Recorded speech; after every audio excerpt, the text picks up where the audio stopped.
Hello, I'm Hank. So you're spending an entire year in space, which is cool, but you're also very much offering up your living body for scientific experimentation here, and you are going to have significant health impacts because of this research. What makes you willing and even enthusiastic to do that? Well, all astronauts that fly in space are human subjects, so this is just not about me. It's something we all do. Certainly, I'll be up here a little bit longer, but the reason I'm willing to do this is I think it's important research that we do, and it's going to be critical someday to us, going further out into space and hopefully to Mars someday. Hi, I'm Louis Cole. I travel the world and make videos for my YouTube channel Fun for Louis. And in my adventures I find there's a lot of obstacles I come across. What's been the biggest obstacle of the mission that you're on, and how did you overcome it?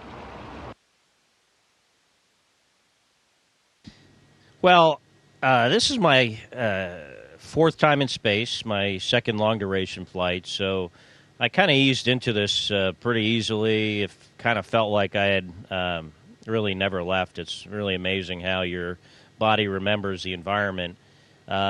I think, though, the biggest obstacle or the biggest challenge will be the duration of this flight, just being here for so long, never being able to leave, never being able to leave your place of work. So, so far it's been a pretty seamless transition, but I expect as I'm here longer, it'll be get more challenging in that regard.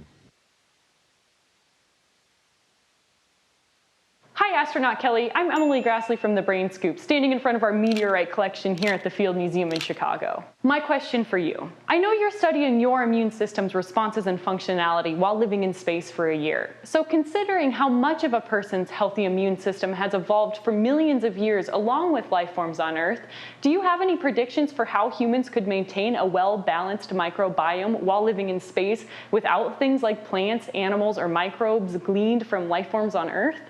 Thanks. That's a good question. I do know that one of the studies I'm participating in is this microbiome research. We do get some, fresh fruits and vegetables up here, and our diet is, not exactly the same it is on Earth. But I really hadn't considered that, what the impact to living here on the microbiome of our bodies is. But I guess, there is some, and certainly that's why we're doing the research.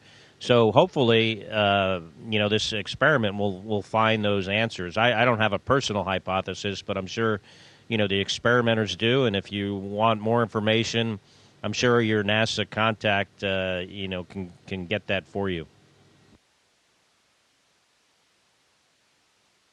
Hey Mr. Kelly, Kyle Hill here from Because Science on the Nerdist channel in Los Angeles. I'm wondering, surveying the popular culture landscape and what you know of our future space missions, what do you think will be the thing that inspires the next generation of astronauts to be the first generation of Martian astronauts? Thanks, and good luck. Well, I hope kids get inspiration from the space program like they do other places. Hopefully what we're doing here inspires kids to study STEM education, science, technology, engineering, math subjects, because those are critical to our future, not only our space program, but to our economy as a whole. So, I hope they get some inspiration from what we're doing here. I hope they also get inspiration from, their friends and family and, people that they learn from, their teachers, whatever role models they may have, because that is our future, and, kids are our future. Hi Scott, I'm Henry Reich from the YouTube channels Minute Physics and Minute Earth. I've always been fascinated by the instability of rotation around the intermediate axis of an object. For example, if you rotate around the axis of large angular inertia, it's a stable rotation. If you rotate around the very smallest axis of inertia, it is also a stable rotation. But if you try to rotate around the intermediate axis of rotation, it's unstable. You see these things flip back and forth, back and forth, and back and forth. And you can see this is obviously a challenge here on Earth because we have to throw things through the air and it's a mess. And I was wondering if you might be able to do a demo for us on the ISS. Thanks for your time, and I hope you enjoy your year in space. Yeah, I guess what you're talking about is how this Leatherman tool it'll rotate along one axis and then flip over.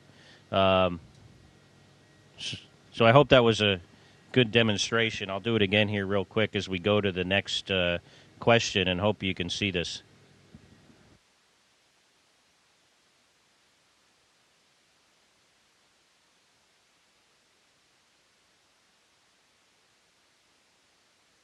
Hello, Scott. My name is Michael Stevens from the YouTube channel Vsauce. I'm asking this question from Toronto, Ontario, and my question is about cosmic ray visuals. I've heard that up in space, stray cosmic rays can cause you to see flashes of light. Has that ever happened to you? And if so, what does it look like? You know, the first time I saw those was on my Hubble Space Telescope mission in 1999. The Hubble flies a lot higher than the space station, so we can see a lot more of those cosmic rays. I would see, on order of maybe like 50 an hour. But the space station is lower and a little bit more protected from those. And you see them much less frequently, although I'll see, maybe a few each night. In my previous experience with Hubble, they were very much more distinct and would kind of look like they were just white flashes of light, like a firework that was kind of radial towards the center of my eye.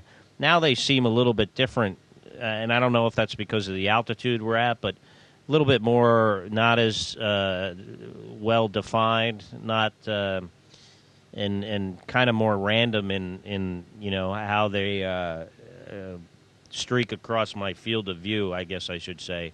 But I was thinking about it last night when I saw one. Thinking about, hey, not only is this thing going across my visual field, but it's also going through my brain.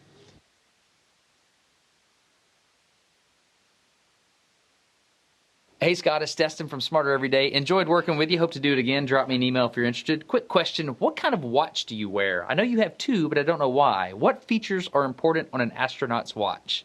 Stay safe up there, Commander. Hey, Destin. Good to hear from you. So normally the watch I wear up here is an Omega watch because one reason the Omega is good is because it has a very loud alarm. It has a light that is very bright. It's one that was designed for space. The light you can almost use as a flashlight if it's really dark, like in the evenings. Today I'm wearing a Breitling that my brother gave me because I was just talking to him on the Today Show. So, but I normally don't wear this watch during the working day. And the other one is a sleep study watch that Misha and I have to wear the whole time we're up here, which measures acceleration, in other words, whether you're moving around or not, and light. So it can tell, pretty accurately when we're asleep and when we're awake. Hey, this is Hank again. So imagine when the thrust of that last rocket stops and you become weightless for the first time of the journey. It feels initially like you're falling, because that's what you're doing. You're really falling around the Earth and missing it for a year. It's that moment when the airplane drops in the turbulence, or you're at the top of the roller coaster and you feel that feeling in your stomach. That's what I imagine it feels like. When does that feeling stop? Or does it stop? Or do you just feel like you're falling forever? Well, on launch, it stops pretty quickly. I think some people don't even ever experience it. I don't really feel that way for long on launch after the engines cut off and you first experience microgravity. However, I can go in my crew quarters at night when it's dark and I'm getting ready to go to sleep and close my eyes and convince myself I do have a feeling of falling, but it takes a little bit of effort. But we're that's why everything floats here, is because, it's not because we're so far away from Earth and the gravity is low. It's because we're all in free fall around the Earth at the same time. So I can convince myself that I feel that, although I don't feel it right this second as I'm talking to you. Hi, I'm Louis Cole. I travel the world filming videos for my YouTube channel. And doing what you're doing, staying up on the International Space Station, is the biggest adventure I could imagine, and I'm sure it has been for you. But if you could travel to anywhere else in space, any solar system or planet, where would it be?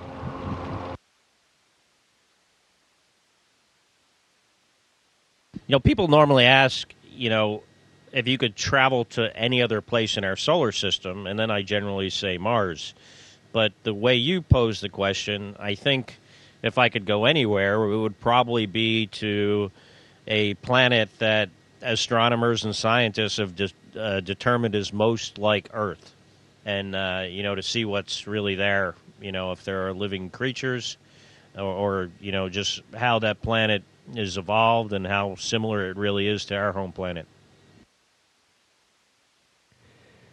Station, this is Houston ACR. That concludes the event. Thank you.